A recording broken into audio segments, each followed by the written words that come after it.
Hi everyone. In today's video, we're going to code a Cluster-GCN paper using JAX. All the Cluster-GCN implementations are either in TensorFlow or in PyTorch. So what we are going through today is a Cluster-GCN implementation in JAX, and we're going to code the graphneuralnetwork in JAX using the layers provided by jraph library. Then we'll try to compare the graphneuralnetwork training using full batch training and mini batch training and see how things will work out. So let's start. Before I start, I would like to talk about something I did in my last video. In my last video, I was trying to code the neighbor sampler using JAX, where the sampler selects seed points and goes from the seed points to the neighbors and from the neighbors to the neighbors' neighbors. It's just exactly the same sampler that was used in GraphSage paper. So, unfortunately, the code that I provided in the video was not efficient, and I think I know the reason why. So I have a feeling that this line was not efficient, and hopefully by the time you see this video, that I'm fixing the code, and I'll just pin the comment that leads to the code as the first comment. So let me explain why I had to use the unique function before and what's the replacement for the unique function in today's video. So this is suppose this is the graph that we want to sample from. So we have 6 nodes, 0, 1, 2, 3, 4, 5, and we want to sample 4 nodes, 0, 2, 3, 4, and 3 edges, edge 0, 2, edge 2, 3, and edge 2, 4. So I have to pull the feature vectors for these nodes, for the node number 0, and for node number 3, and for node number 2, for node number 3, and for node number 4. This will create a sampled feature matrix with the new indices. So the index these are the global indices, and these are the local indices. We can call these are the sampled indices, and these are the original indices. But the node number 0 will have local index 0. Node number 2 will have local index 1. Node number 3 in the sample graph will be node number 2. Node number 4 will be node number 3. So this is how I sample from the feature matrix. Just index into the original feature matrix and pull out these feature matrix for these nodes. The same thing for the training mask. So node number 0 will be node number 0 true. Node number 2 will be number 1 false. It's not a training node. Node number 3 in the sample graph will be node number 2 false. And node number 4 will be in the sample graph will be node number 3 true. These local indices 0, 1, 2, 3 agree with the feature matrix 0, 1, 2, 3. But here's the thing. When I sample from the edges list, this is the edges list for this graph. So the edges list is 0, 1, 0, 2, 1, 3, 2, 1, 2, 3, 2, 4, and 4, 5. I want to sample 3 edges. The edge 0, 2, 2, 3, and 2, 4. These are the edges. But here's the thing. Node number 2 still has the index 2 in the sampled edges list. It will be confused with the index 2 in the feature matrix, which originally belongs to node number 3. So when I feed this edges list to the graph convolutional network, it will pull out the feature vector for node number 2. Node number 2 has this coordinates. Let's say the features are XY coordinates. But these coordinates are not for the node number 2. They are actually for node number 3. Do you see the confusion here? Yes. So when I sample from the feature matrix, it automatically assigns new indices for the feature vectors.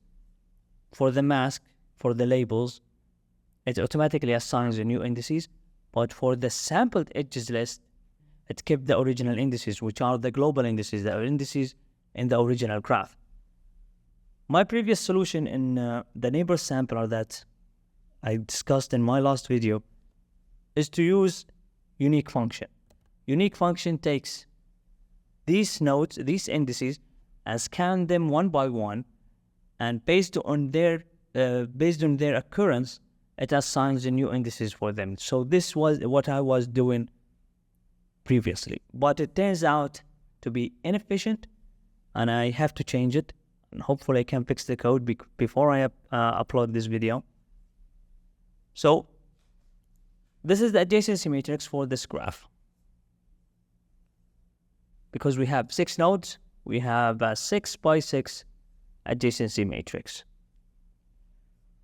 When I checked the Cluster-GCN code, here if you go to Google Research /Cluster-GCN on GitHub, this is the official implementation of Cluster-GCN. It is implemented in TensorFlow.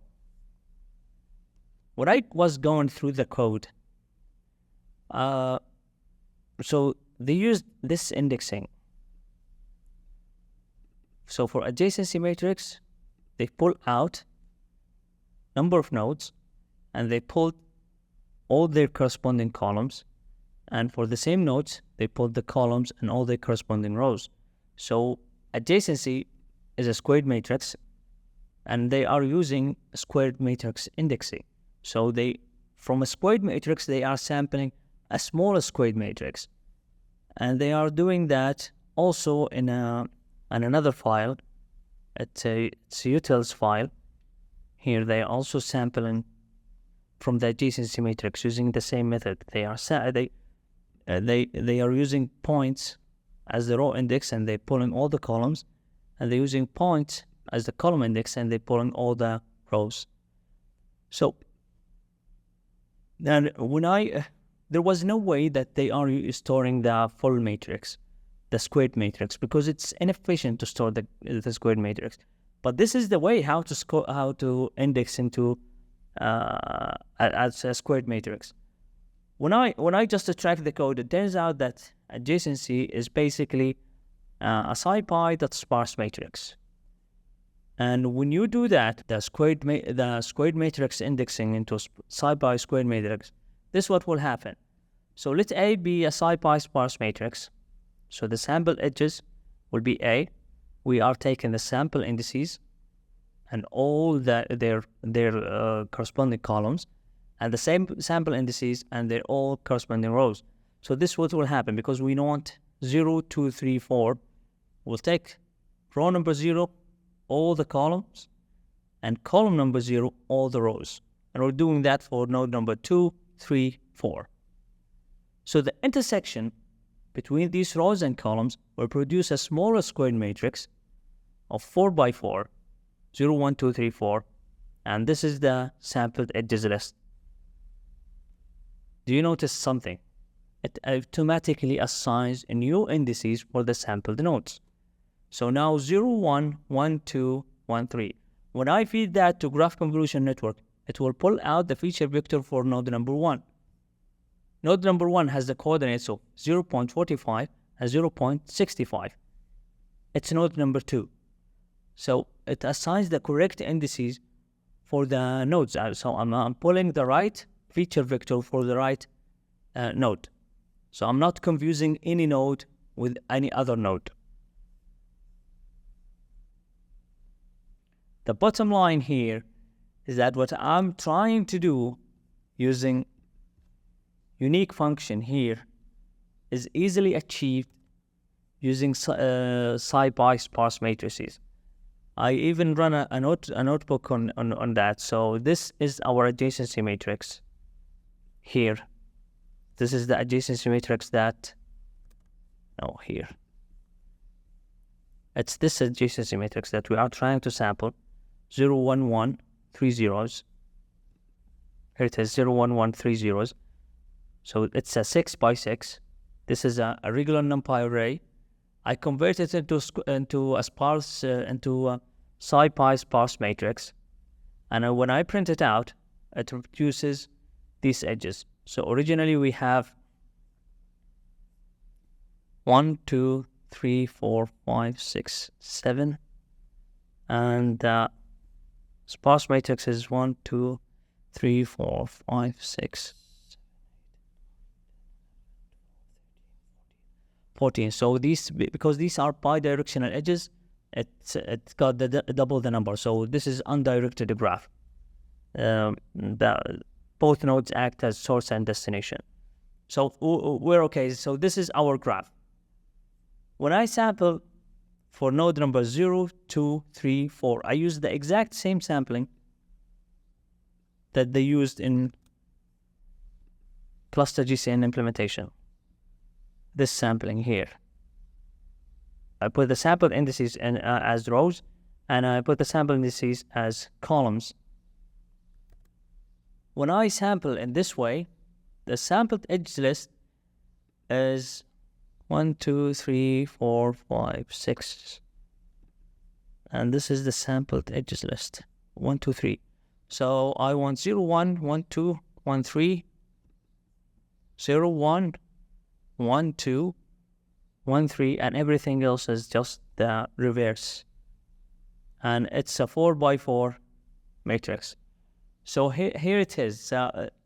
This is the confusing part, that when I was coding the neighbor sampler, I got stuck in this bit, and I couldn't solve it until I used the unique function, NumPy unique function. I used the JAX version for that, but even the JAX version was slow.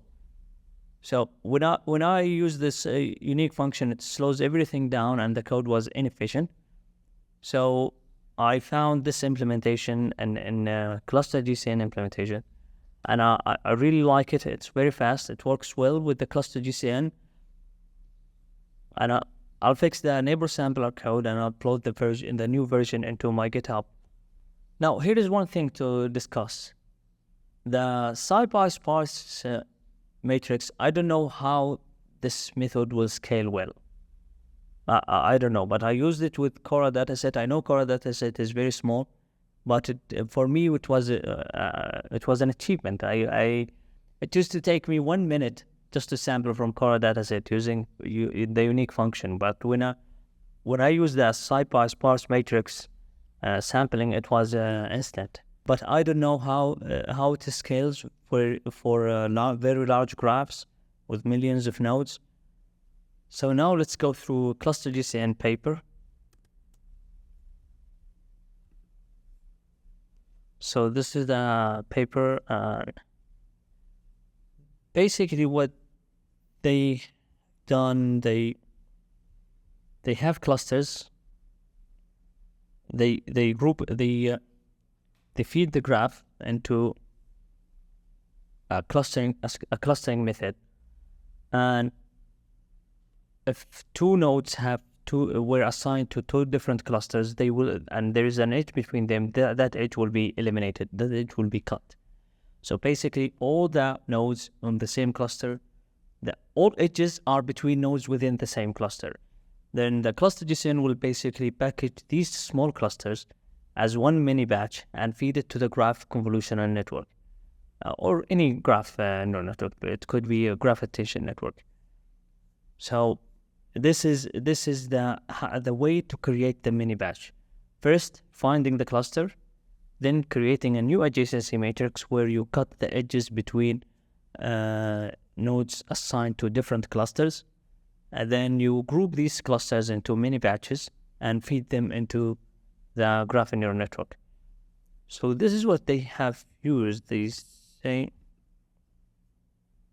we use a graph clustering algorithm to partition the graph. Graph clustering methods such as Metis and Graclus aim to construct the partition over vertices of the graph such that within cluster links are much more than between cluster links to better capture the clustering community structure of the graph. So what does this mean, that Metis and Graclus are trying to cluster, to cut the graph into clusters where the points that are strongly connected are put into one cluster. So this is the Metis paper, came out in 1998. It's called a fast and high quality multi-level scheme for partitioning irregular graphs. So if you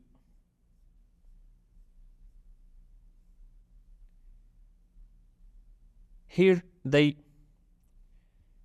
following three phases. First, the coarsening phase, the partitioning phase, the uncoarsening phase. And these three phases are shown in this figure. So this is the coarsening phase where the graph gets smaller and smaller. Then the smallest graph got cut or partitioned, and that partition is broadcasted back to all the nodes. So by looking at this figure, you probably notice that the most important phase in this algorithm is the coarsening phase, because everything depends on the coarsening. So how would you make the graph smaller will just decide how would you partition the graph, and whatever you get from the partition will be broadcasted back to the original nodes. So this is the most important part, which is making the graph smaller.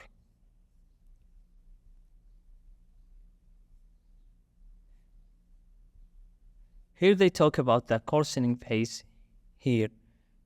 Given a graph, GI, with a set of vertices, a set of edges, a coarser graph can be obtained by collapsing adjacent vertices.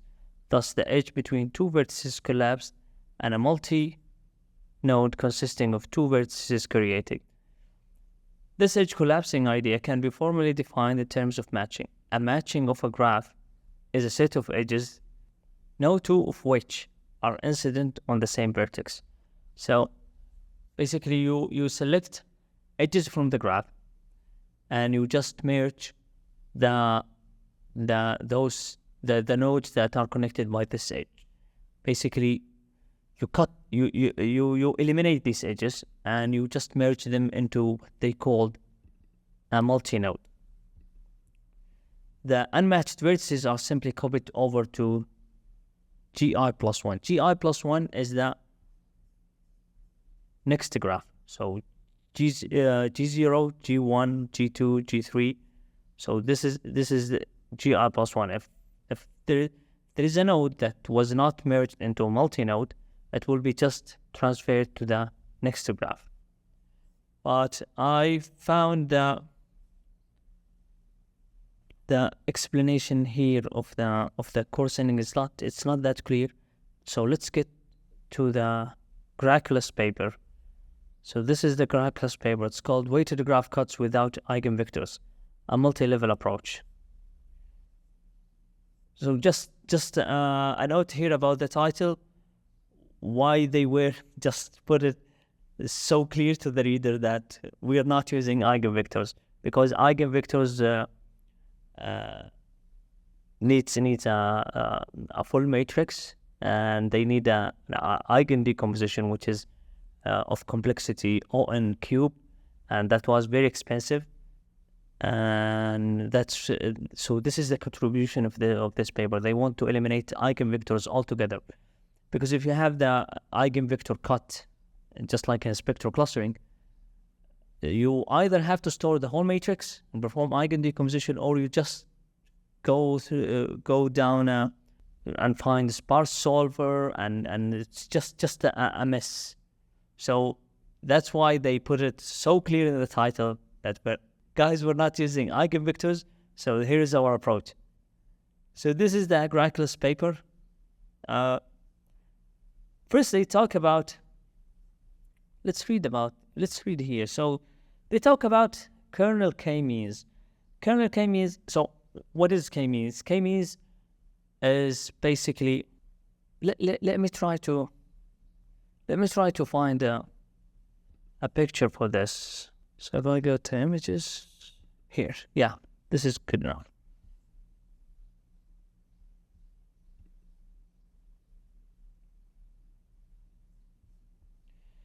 So k-means is good with these clusters. Clusters that have single mean, and they can be modeled with a mean and variance. But these clusters that they don't have a single mean, k-means basically got lost. It cannot cluster them. They can be clustered using dbScan, because dbScan, it's just like a graph.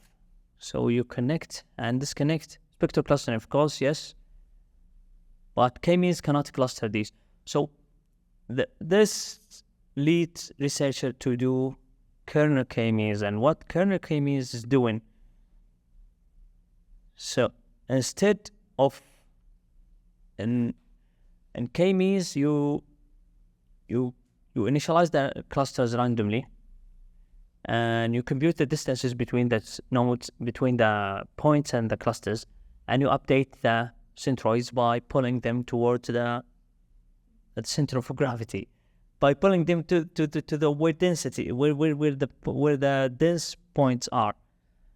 But in kernel k-means, you are not updating using the distance, using the Euclidean distance. You're not updating using the feature matrix. You're updating using some kernel function, and these are example of popular kernel function.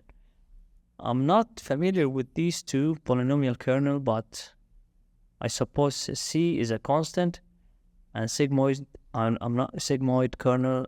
I haven't used that. I have used this one, Gaussian kernel. So this is the distance between the point I and point J, and the distance is squared divided by 2 times alpha square, and plugged into exponential function to get a normalized value. So you compute, and kernel k-means you don't rely on the feature space. You compute the distance between the centroids and the points using a kernel function, and you update the centroids based on the kernel function, not based on the feature space. So you don't compute the distance based on the feature space. You compute the distance in the kernel function. So they talk about kernel k-means. They talk about the computational complexity of kernel k-means. So what they were trying to do is just to match the objective of kernel k-means and graph cut. Graph cut is a spectral clustering method. So they talked about here about the equivalence of the objectives. And here they start talking about the multi-level algorithm, which is just like Metis. So the framework of our multi-level algorithm is similar to that of Metis. So here they talked about the coarsening phase. Starting with the initial graph, G0, the coarsening phase repeatedly transforms the graph into smaller and smaller graphs, GL, G2, all the way to GM, such that the vertices in the first graph are larger than the vertices of the subsequent graphs, and the final graph has the least number of vertices. To coarsen a graph from GI to GI plus 1, sets of nodes in GI are combined to form supernodes. So in the original Metis paper, they called them multinode, and in the Graclus paper, they called them supernodes, and GI plus 1. When combining a set of nodes into a single supernode, the edge weights out of the supernode are taken to be the sum of the edge weights out of the original node. So if you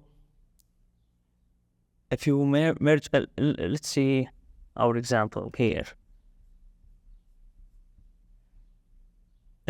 So let's assume that all edges are having weight 1. Their weight is equal to 1.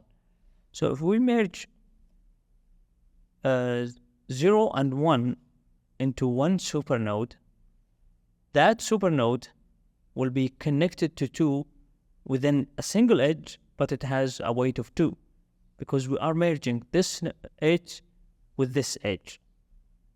And we are eliminating this edge between 0 and 1 because they become just one node, one supernode. A popular approach for multi-level coarsening, and one used by Metis, is to use heavy edge coarsening. The approach works as follows. Given a graph, start with all nodes and mark, visit each vertex in a random order. So just to start at random, all nodes are unmarked, so you can start at any node. For each vertex x, if x is not marked, merge x with the unmarked vertex y that corresponds to the highest edge weight among all edges between x and unmarked vertices. So you pick a node, you scan its neighbors, any of them, you look at unmarked neighbors, and you select the one that is connected by the edge, the highest weight. Then mark x and y. If all neighbors of x have been marked, mark x and do not merge it with any vertex. Once all vertices are marked, the coarsening for this level is complete. So they're talking about one level going from here to here. So for each one, you just start with unmarked nodes and you just start combining them, start merging nodes based on heavy edge coarsening. So they here in the Graclus paper, they propose another approach for coarsening, for merging nodes, but we generalize it to a max cut coarsening procedure to make it effective for a wider class of objectives. So the max cut coarsening, let me find the normalized cut paper. It has a nice figure. Normalized cut paper. Yeah, this is the one. Normalized cuts and an image segmentation. So this is the difference between. So imagine this is one graph. If you use the minimum cut, the minimum cut is just to minimize the weights of edges connecting two subgraphs.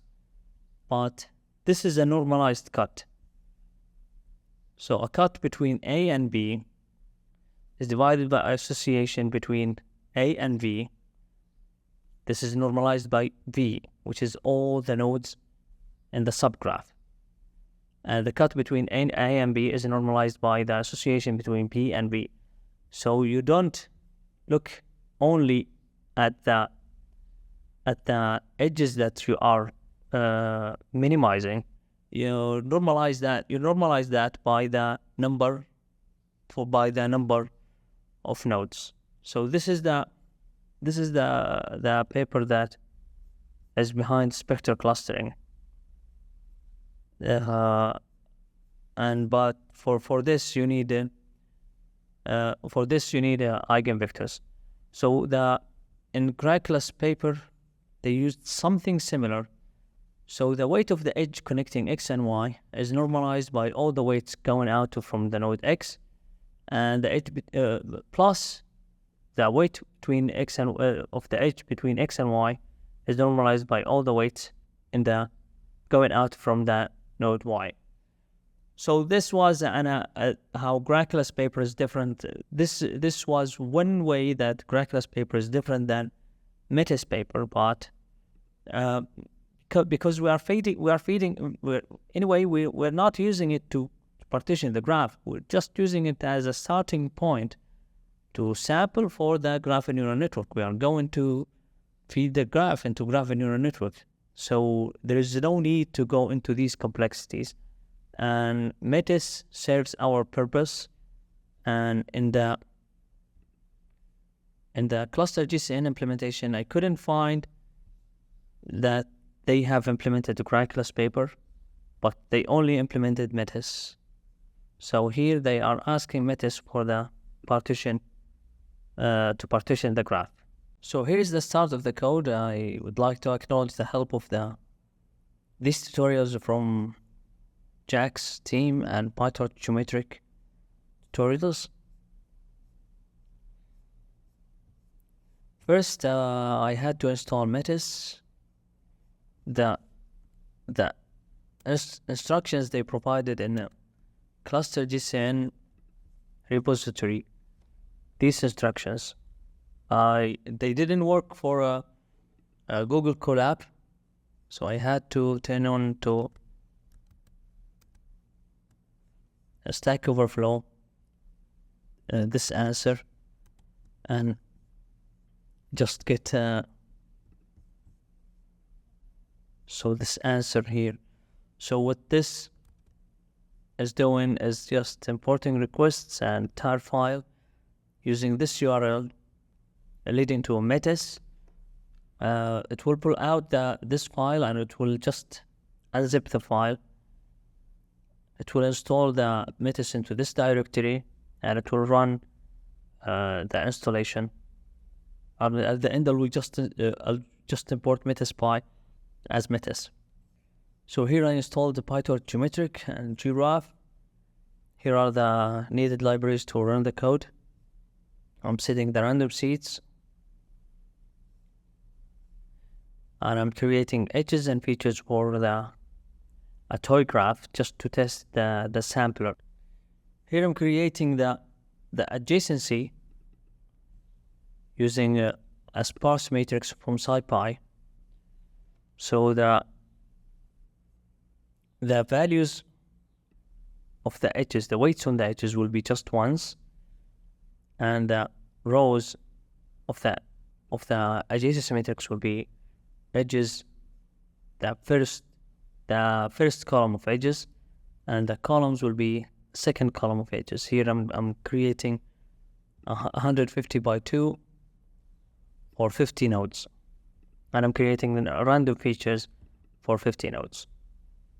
I'm forcing the adjacency matrix to be symmetric, and I'm creating list of lists from the adjacency matrix. And for here, this is not the sampler. I'm just running some functions just to test the SciPy sparse matrix. I'm creating empty lists, all these empty lists, and I'm filling the empty lists with the neighbors of each node. So this is the first empty list. It belongs to node number 0, and these are the neighbors for node number 0. And these are the neighbors for node number 1. These are the neighbors for node number 2, and so on. So this is the input for Metis function.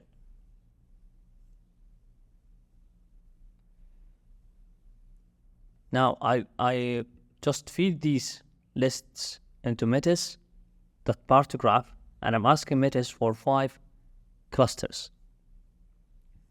These 5 clusters are the blue cluster, the orange cluster, green, red, and purple. So these are the 5 clusters. Now I'm creating a name tuple, which is the same data type as the graphs tuple by jraph library, just to hold the information that cannot be held by the graphs tuple. So I'm storing here the global indices, the training mask, the validation mask, test mask, the labels, and the one-hot labels. So this is the partition graph function.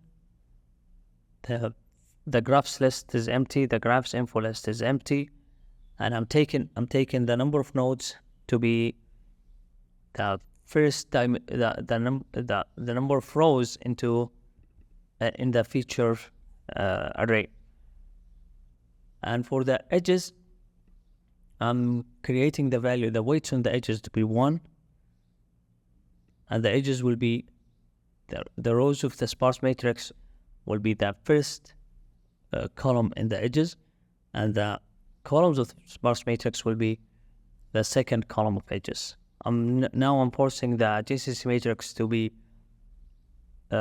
symmetric, and I'm creating lists of lists from the adjacency matrix. Here I'm just creating a list for each node in the graph, just like this one. The neighbors for each node in the graph as a list. Then I'm running Metis using a number of parts, which I'm feeding here in the function.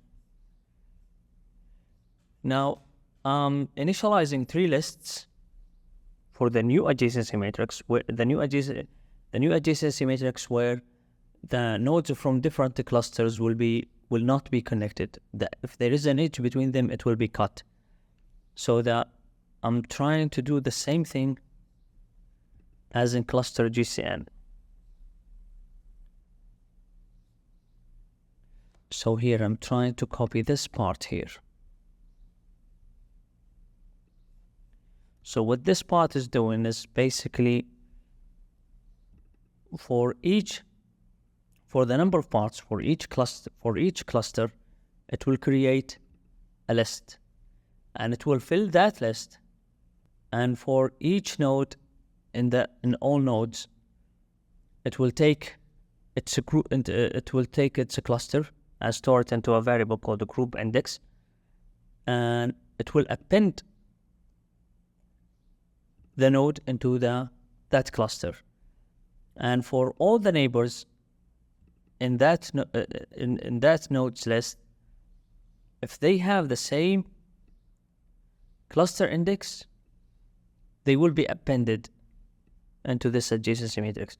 If they don't have the same cluster index, that edge will be discarded. And this is just to fill the last entry in the adjacency matrix, just to get the right shape. So now I got a partition adjacency. This adjacency contains the edges between the nodes within the same cluster, if they have that edge in the original graph. So I'm initializing global index, the feature batches, adjacency batches, and if the masks are not none, I'm initializing these empty lists, and I'm starting to fill these lists for the length of parts and for number of parts per subgraph. So I'm going from 0 to the number of clusters, and I'm packaging k clusters into one mini batch. And for each mini batch, I have global indices, the features batch, the adjacency batch, and I have the train mask, the validation mask, and all these evaluation metrics. Here in parts merged, I'm just unpacking all the indices in the clusters, and I'm just appending them to global indices, and I'm taking their features from the feature matrix, and I'm taking the edges, and I'm storing the edges into adjacency batch. And if the train mask is not none, I'm storing these values. Now for the length of the batch, or how many mini batches we have, I'm packaging the graph, which is a jraph that graphs tuple. And if I have the train mask, I'm packaging graphs info. And at the end, I'm just printing some statistics. So here, for this toy graph with 50 nodes, I'm testing the sampler for number of parts 5, and I'm asking for 5 clusters, and each mini batch has 2 subgraphs. So 2 subgraphs, so each mini batch has 2 clusters in it. So this is the first mini batch, which has 2 clusters, and this is the second mini batch, which has 2 clusters. You notice that this node here was not selected for any subgraph. That's because, so I'm asking Metis to cluster the graph into 5 clusters, and each 2 clusters I'm merging them into one mini batch. So I will be left with 1 cluster that won't fit into a mini batch. It won't qualify to be a mini batch. So I would just leave that cluster out. So this is taken care here in this if function. So if the length of parts minus I is less than the number of parts, this equals 1, because the remaining cluster is 1, and the number of parts is 2. So I'm continuing. I'm not packaging that cluster into a mini batch. So that's why this node was not selected to be in any mini batch. So now I'm again testing the partition graph function with the same toy graph. So number of parts equals 10, number of subgraphs equal 2. So I'll have 10 clusters into 5 batches. So these are the 5 batches, each of which has 2 clusters in it. Now here I imported Cora dataset, 2,700 nodes, 10,000 edges. I'm packaging Cora dataset into a graphs tuple, and this is the GCN layers from jraph. This is the GCN class. I'm calling the model for 8 hidden dimensions, and the number of output is just basically the number of classes in Cora dataset. So 2 GCN layers are applied to the input, and I'm using Adam optimizer with this learning rate, and I'm initializing the model. And this is the compute loss. It takes a state, train state by flax, the parameters, graph, labels, one-hot labels, and mask.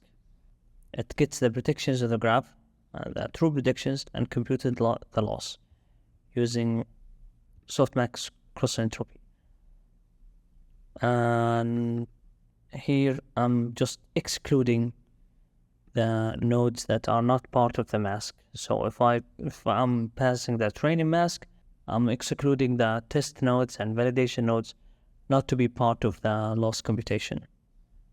Also, I'm computing the accuracy, and I'm just computing the accuracy over the nodes that are passed by the mask. Here the train step takes the train state to graph, the graph labels and one-hot labels and train mask, and it calls the compute loss here. Then it applies the gradient that was computed here. And this is a train model. It's just like looping over all epochs and getting the state and loss accuracy for each epoch. So this is the full batch training. I'm getting 76 test accuracy.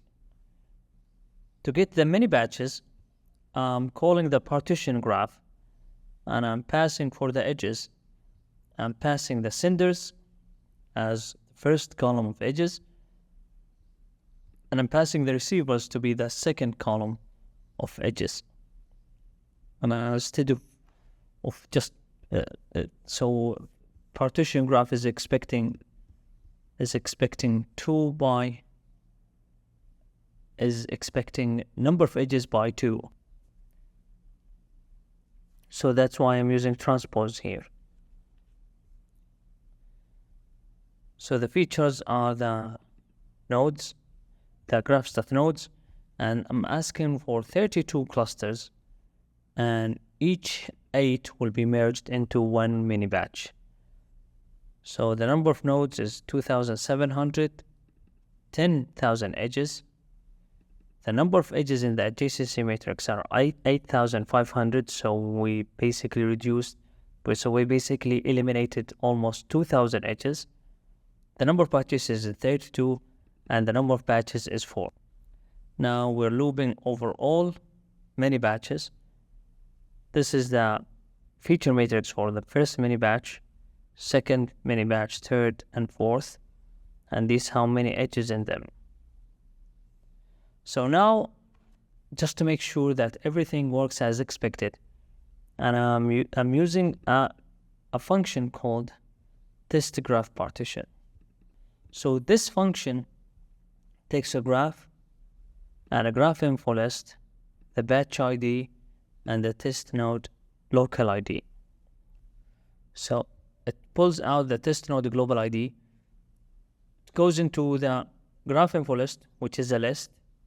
For the batch specified here, it will go to the global indices and it will pull out the local ID, because here I'm passing the local ID. So for the batch number 1, I'm asking for node number 100. But this is the node number 100 in this batch, in this mini batch. I don't know what is the global index for the node 100 in the original graph. So that's what I'm trying to get here. So I'm pulling this global ID, and I'm printing the global ID, local ID, and the batch ID, and I'm pulling the senders. The sender is supposed to be the global ID, the node itself, and I'm pulling the receivers. The most important thing is that I want the receivers on the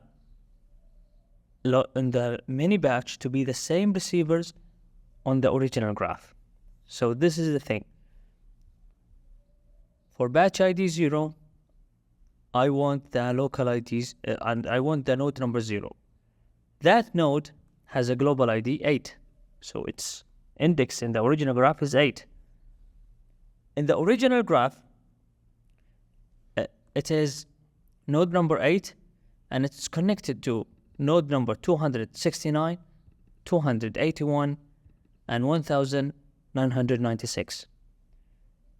And this is the local edges list. So it is in that mini batch, its index is 0. So it's connected to 3, 4, 54. I have to make sure that 3 is equals to 269, 4 is actually 281, and 54 is 1996. I have to make sure that, otherwise the sampling is correct, and or there is something wrong with my indexing.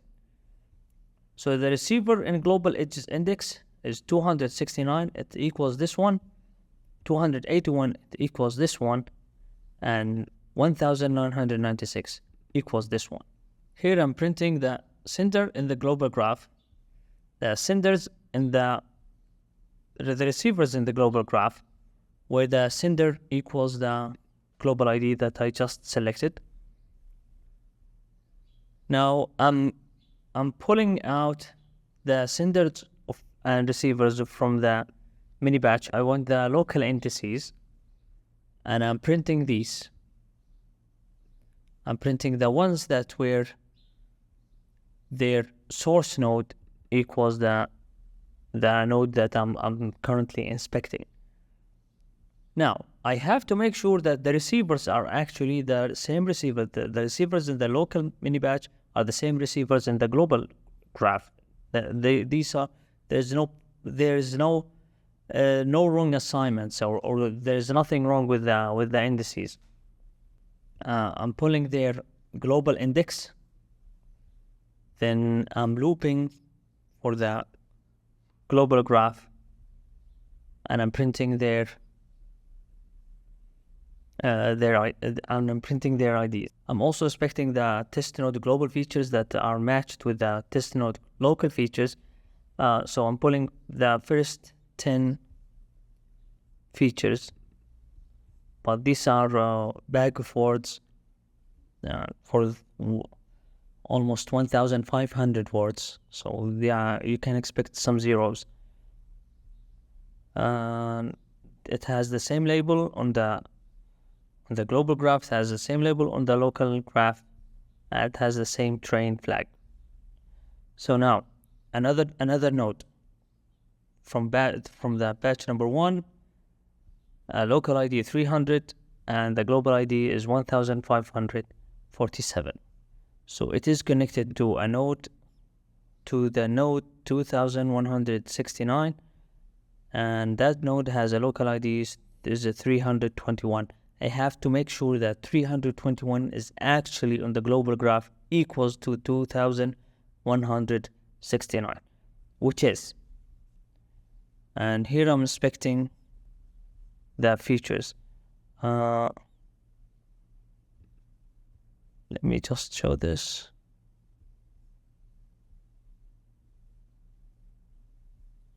Here I'm inspecting the features. There is a feature here. It equals on the global feature. It equals the one on the local feature. So my sampling is correct for the function that I'm testing. So I pulled four nodes, and for each one I tested that the local receivers are actually the same nodes as the global receivers. I'm not missing things up. So 1227 should be 1269. Yes. So 1314, 210, 1314. The same feature here is the same on mini batch. This one has 4 receivers. 1419, 1419. Yeah, these are the global indices. These are the local indices. I'm using their local indices to inspect if they are actually the same, and they are the same. Yeah, so this is just to make sure that everything works fine and there is nothing wrong with the indexing, and I'm pulling the right edges and I'm signing a new index correctly. So now let's train on mini batches. So train on mini batch. I'm looping over the epochs, and I'm also looping over the mini batches, and I'm zipping the graph list and graph info list, and I'm calling train step. This function here, train step.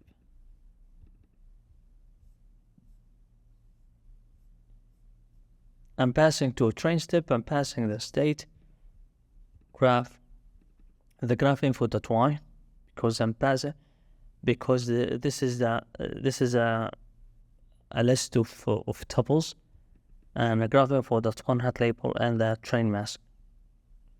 So this is the training on mini batch. This is the testing on mini batch. I got 78% on mini batches. Using mini batches, 78. And I think on full batch I got 76. So 2% increase.